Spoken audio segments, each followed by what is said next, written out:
Good morning, good morning, good morning, good morning. Okay, it's a little gray outside. You know what that means. I think the forecast is for some rain. I'm going to try to slip through it. I have to run out to a meeting today, but hopefully all will be well. I won't get too wet. And I do have a good umbrella. I do. How's your day going so far? It is early. It's still only 9 o'clock. And some people who may already be retired, they're not up yet. And I understand it. I get it really, really well. I understand that. But I've never been a person who stayed in the bed long. I always got up and got to moving and always dressed up. Always felt that I had some place to go, even if I didn't. And in fact, I was just responding to a young lady in this little section. We put on an outfit just to feel good and look good every day, and then we take pictures and we post them. And so I was telling her that every day I get up, and even if I have no place to go, I'm going to be dressed in the event that if I have to go, I'm all ready. I'm ready for the trip. I'm ready to go on up the street, out the door, to the market, to the library, whatever. And because I've kind of limited where I'm going to go, it's not too many places anymore like it used to be. But I'm saying good morning, good morning. Today we are talking about what you say. What do you say? We say a lot of things during the course of a day. Some people say more. Some people say too much. Some people don't talk at all. They say it, but it's only to themselves. It's only in their minds. So they never take it anywhere. And so today we want to talk about say and the significance of what say means. And sometimes we don't even know. We don't even know. Good morning, Miss Joan. We don't even know what we say, how we say it, but it is what it is. It is what it is. So today we have a poem by Khalil Gibran, famous, poet, and he's talking about on talking. His poem is about talking, and sometimes we have to understand what talking does, what it doesn't do. Talking can be hurtful. Talking can be encouraging. It can be loving. It can be kind. It can be supportive. It can be encouraging. All those things are things that we talk, that we say. We say them. Talking obviously is a statement of some sort. Okay? So anyway, we're going to read about this talking here. It says, on talking. Good morning, Geneva. How are you? I miss you. I miss all of y'all. And it's heartwarming when I see you come into place, but it really lets you know that you haven't seen people in a while. It might be almost a year by the time we see each other again because of this pandemic that we're in. But anyway, I'm going to ask you this question before we get too far along. Are you stuck? Periodically, we're going to be stuck. Everybody knows we're all stuck right now. And I was watching this morning and they were talking about the price of food and the price of your utilities. Well, those are the things that, because we're home, we're using more of. We're home, probably hoarding some food. Good morning, Sharon. Hoarding food, hoarding supplies, hoarding, thinking that, okay, if I buy this big, bundle of this and I buy a lot of it, we won't have to go out for a while. So we become almost hoarders of some stuff. And so they're saying that, because of the demand for it has increased, the availability of it has been either slowed or decreased. Because they said sometimes some of the things that are used in certain products aren't available. So therefore the product would change if they tried to use something of a lesser value or less quality. So anyway, they're talking about how this is affecting those of us who need to go to the market. Good morning, Frank, and how our bills are going up. And one lady was saying that at one time, for a family, I think she had 4 kids, a husband, and herself. And she said that her bill was $250 a week for food. And now she said it's more like $354 because, they buy things based on, snacking, based on, we're not going out anywhere. Since we're not eating out, we're still going to apply money to the house, to add money to different things. But then people also, while they're there, they're using up all the energy. Everything is plugged in, and people will go from one room to another room without turning off the lights or the TV once they switch rooms. And so they said those are the kinds of things that are adding to our bill. So once again, you need to have that discussion. You need to say something. When something is wrong, you need to say it. You need to own it. You need to let them know this is not right. Okay, I'm paying the bills up in here. And when my daughter comes to visit, I notice that I go around and I'm turning off this and that because where she's at, I think the bills are reasonable for her to pay because of the complex she lives in. I live in a big house. So if you're not in that room, don't leave that light on. Don't leave the TV on. Don't leave the water running. Don't open the refrigerator and stand in it for 10 minutes. Okay? So I almost annoy her when she comes here. Good morning, Ardella. Good morning, T. I almost annoy probably anybody that would come here. And I think eventually, because it's your house, you realize how that affects the bottom line, which is your money, your dollars. So you have to say something. That's the discussion today, to say something, to talk about it. So anyway, I'm going to read this poem by Khalil Gibran. And here it is. It says, "And then a scholar said, 'Speak of talking.' And he answered, saying, 'You talk when you cease to be at peace with your thoughts. And when you can no longer dwell in the solitude of your heart, you live in your lips. And sound is a diversion and a pastime. And in much of your talking, thinking is half murdered, and thought is the bird of space, that the cage of words may indeed unfold its wings, but cannot fly. There are those among you who seek the talkative through fear of being alone. The silence of loneliness reveals to their eyes their naked selves, and they would escape. And there are those who talk, and without knowledge or forethought reveal a truth which they themselves do not understand." Good morning, Jean. Good morning, Adele. And it says, "And there are those who have the truth within them, but they tell it not in words. And in the bosom of such are these the Spirit dwells in the rhythmic silence. When we meet your friend on the roadside or in the marketplace, let the Spirit in your move or your lips be direct to your tongue, with your tongue. Let the voice within your voice speak to the ear of his ear, for his soul will keep the truth of your heart as the taste of the wine is remembered, when the color is forgotten and the vessel is no more." I tell you, that's powerful. Good morning, Charlene. That's powerful. That's powerful to think that the message that you give to people is by what you say. And sometimes you may be harboring something in your heart and you may not be able to get it out. But to say something, to tell them how you really feel, to tell people that you love them and you care about them. I love everybody on this thread. Okay, even if I don't know you, I'm going to love you. I'm going to love you because you were God made, and God put me in a position to say, I love you. I care about you. I'm concerned about you and for you and what you do.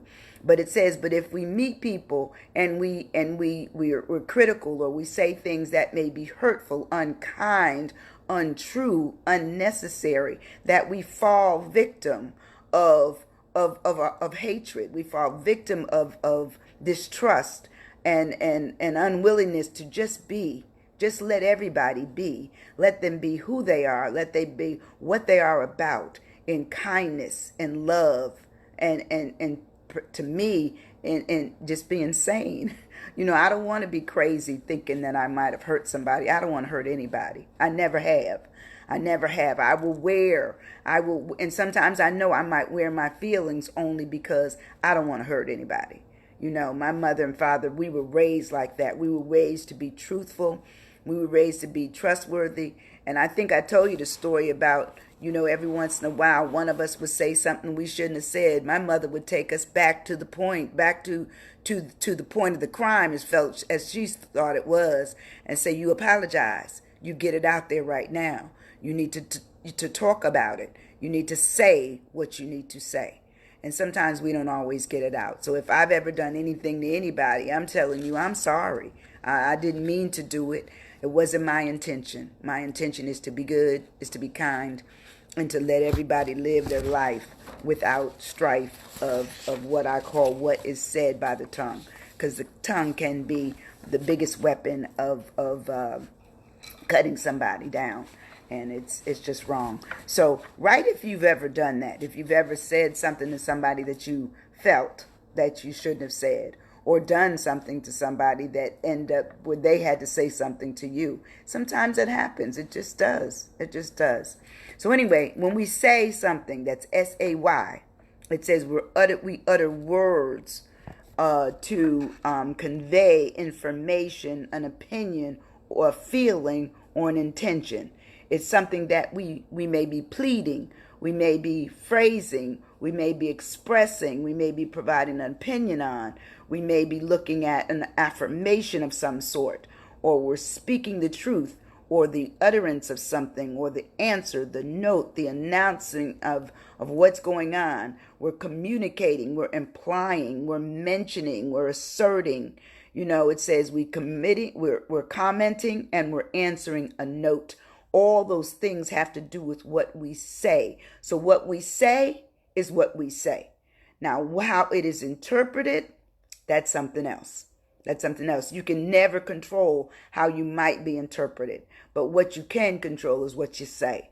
And that has a lot to do with remembering to connect the mind with the tongue. And sometimes and the heart. Because sometimes we don't always do that.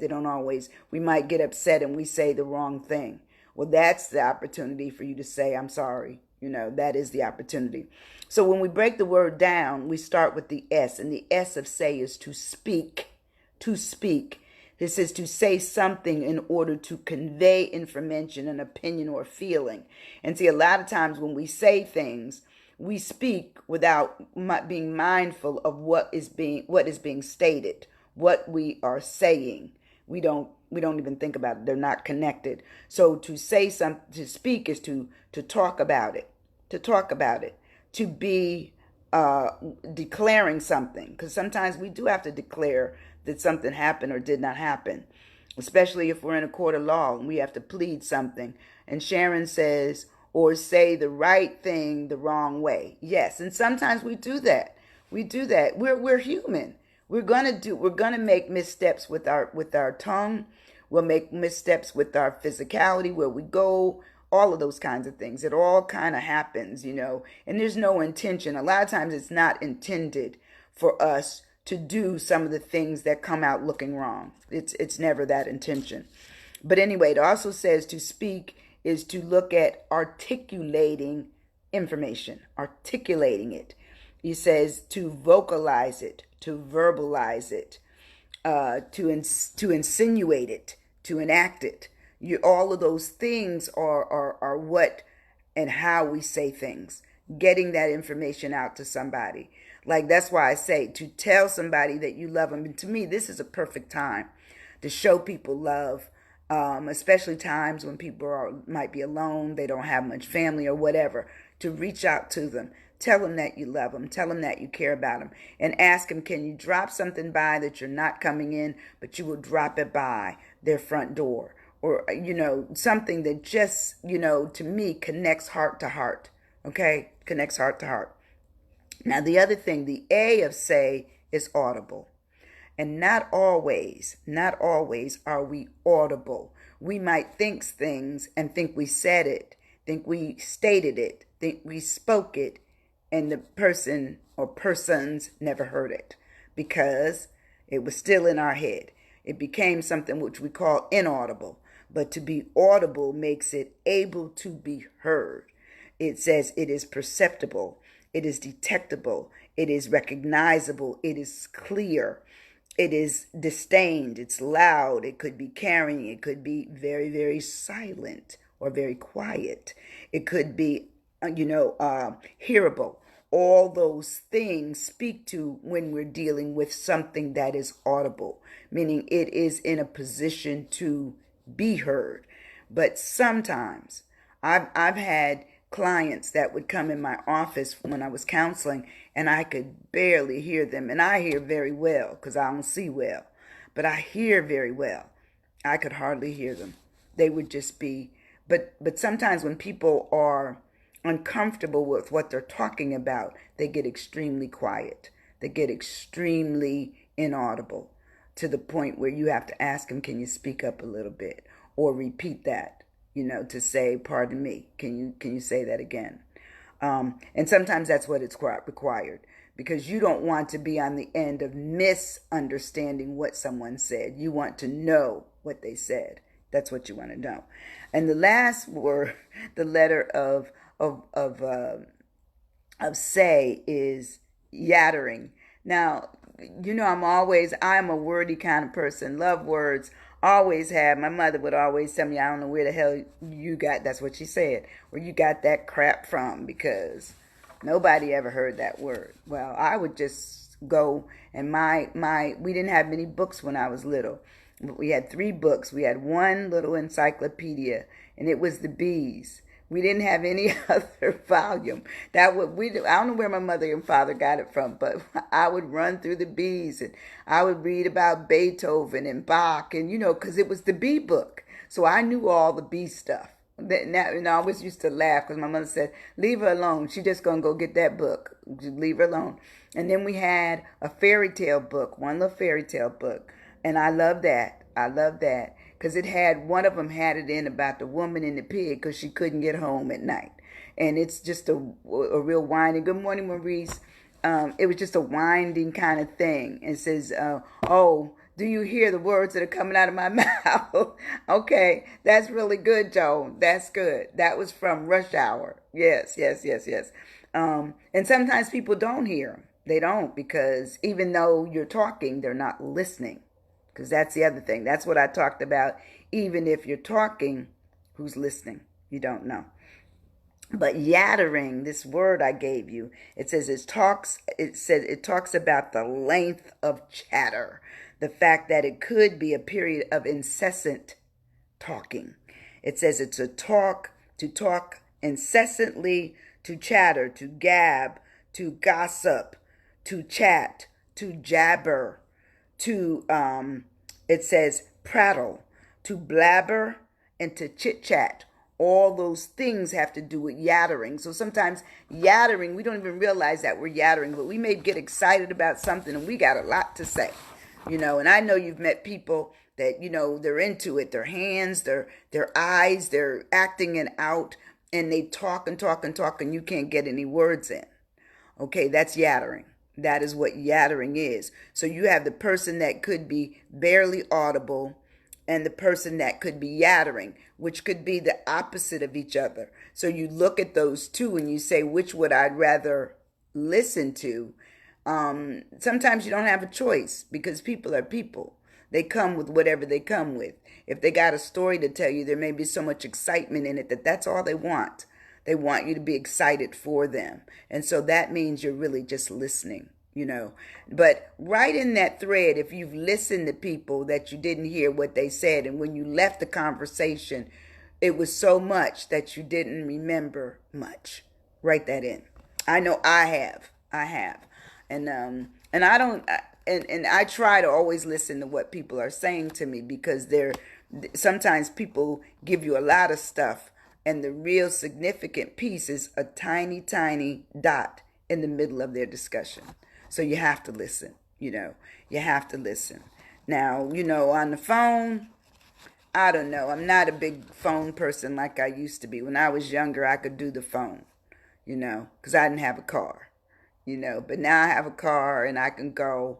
And now we have the texting, messaging. I can do that, and I enjoy that. Good morning, Kathleen. So I don't mind, texting, messaging, and those kinds of things. But I'm not as big as I used to be on the phone to talk a long time. I do it now to do my business, and I make sure that I've, accommodated whoever I can, especially now with dealing with book sales and stuff. So that's my current position, where people may call me up, but most of them text. Most of, especially young people. I mean, my daughter is a person that she will talk to her boyfriend a long time, but everybody else, no, everybody else she's going to really text it, and she will be on the phone or just text me, and I'll text her back. Say, give me a call. She'll text me back. She won't give me the call. So, it's a younger generational processing of information and how they deal with it. And to me, they deal on multi-platforms all the time. Where those of us who are older, we may say, look, I can only deal with one thing at a time. You can't text me and then call me. Okay, I'm gonna have to let one of them go. I'm going to answer the call and I'm not going to text anymore. And so sometimes you see people where they're hunting to see, well, you sent me a message. I didn't know that.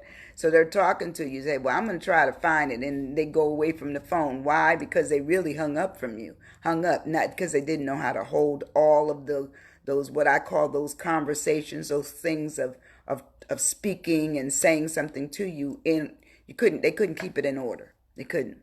So I just tell you today, to say something, you need to be honest. You need to talk about the things that make saying something important enough. It says if it is too much, attention span wanders away. That's right, exactly. Because I have a couple of people. Good morning, Cassandra. I have a couple of people that because they talk so much that I can zoom in and zoom out and still be with them. Still get the conversation, because there's probably also some repetitiveness, meaning that they started with what they may go back to.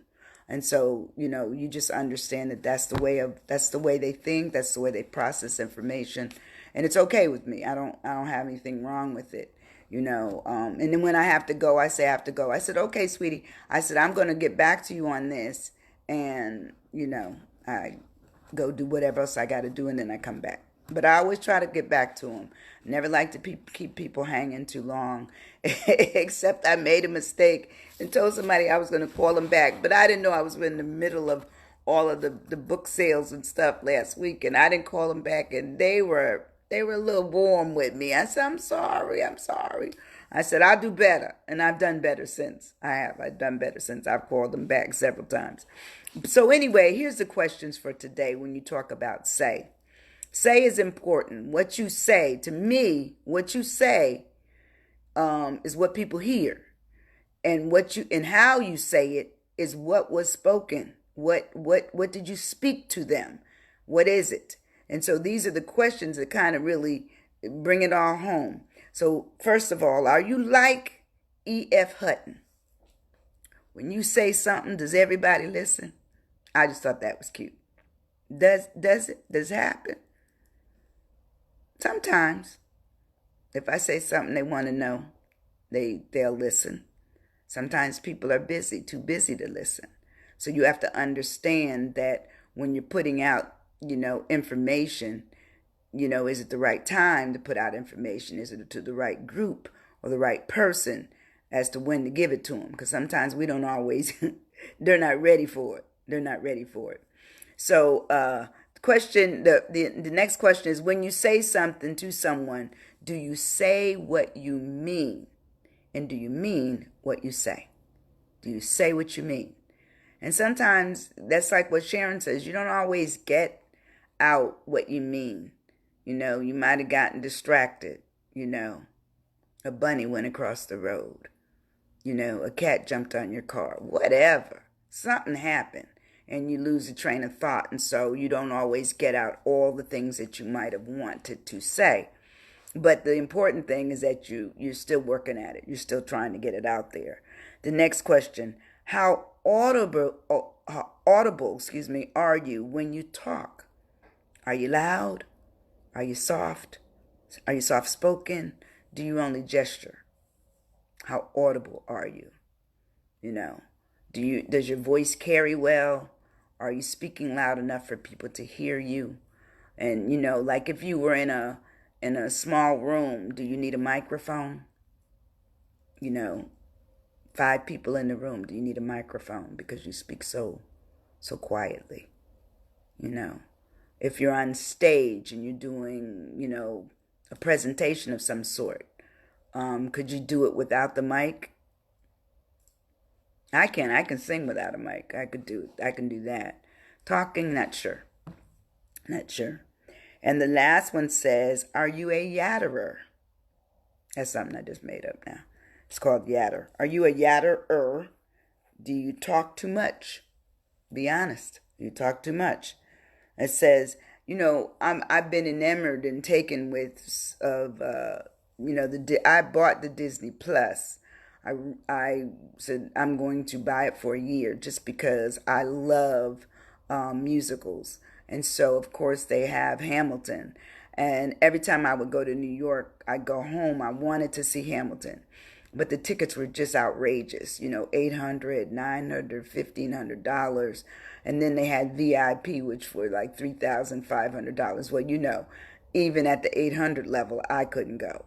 And then my nieces and my child there, everybody wanted us to go, and I said, well, y'all got the money? Nobody had that kind of money, so I could never afford it. But anyway, I purchased the Disney Plus, and I've been watching it off and on for 3 weeks since it debuted last month. Well, now a month. And I'll tell you, there's a song in there, and it says, and I memorized it. It says, talk less, smile more. Do not let them know what you're against or what you're for. Is that not neat? And it's all done in rap, but musical rap, but it's so memorable. And the tunes sit in your head. If you're a person who loves music and music kind of motivates you, which it does me, it's just in my head. So I hear all this stuff and it's in my car. I taped it. I stored it in my car. Yes, I did. And I let somebody borrow the tape recently because I know that they love musicals and all that kind of stuff. But I mean, just listen to that statement. Talk less, smile more. Do not let them know of what you're against or what you're for. To me, that is great insight. And I think his name is Linnell. What's his name? I forgot his name. It just went out my head. But anyway, the producer of it, so good, so good, so good. I'm just absolutely taken aback by the whole play because it really just sets you in a place to know that history can be taught by music, which I've always knew, and I always used to sing different things that I was trying to remember on tests. I would sing them in my head, not out loud. That's how I used to memorize certain things coming up.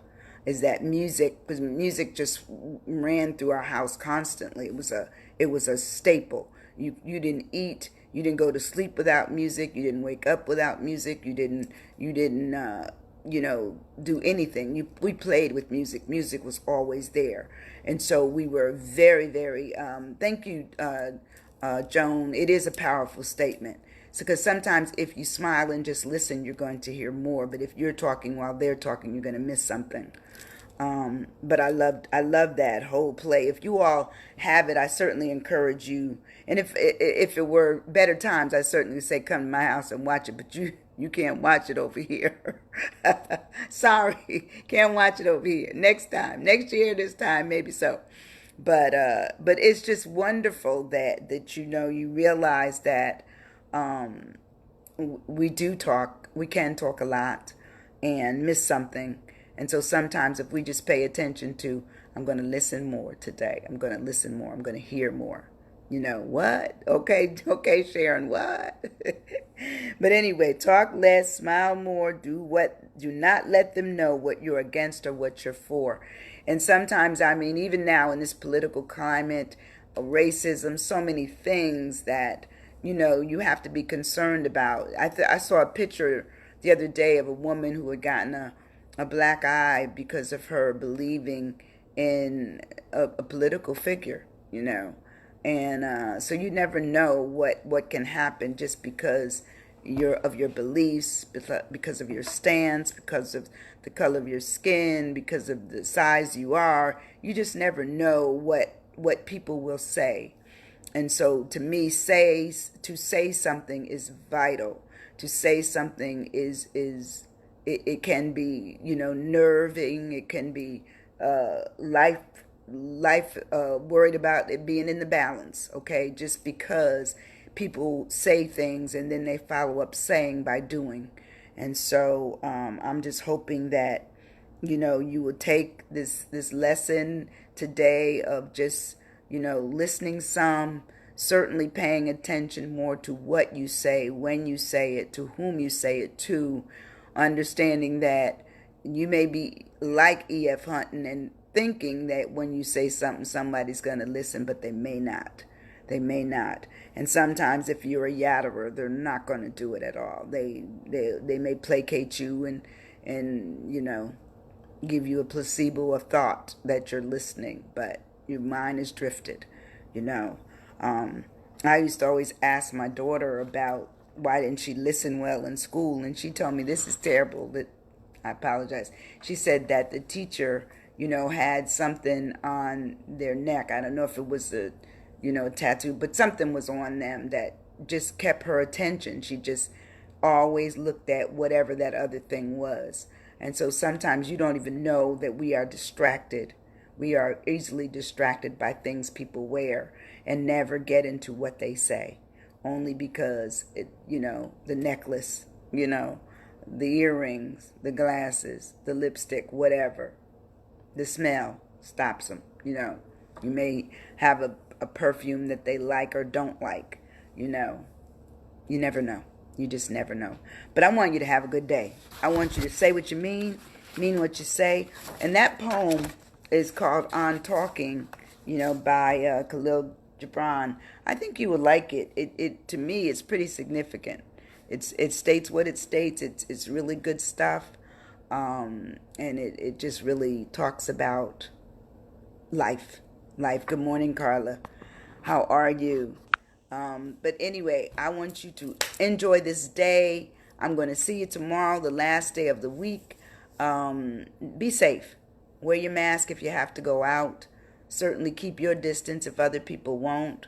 In fact, I have a saying on my mask that says, if you can read this information, it says, if you can read this, you're too close to me.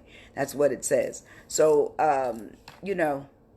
just a little humor, but certainly saying we got to do what we got to do to try to protect ourselves. I love you. I love you. I love you. I'll see you tomorrow. And do share this video. Do go to my YouTube channel to find all the videos. And have a wonderful, wonderful day. Be safe. Bye-bye.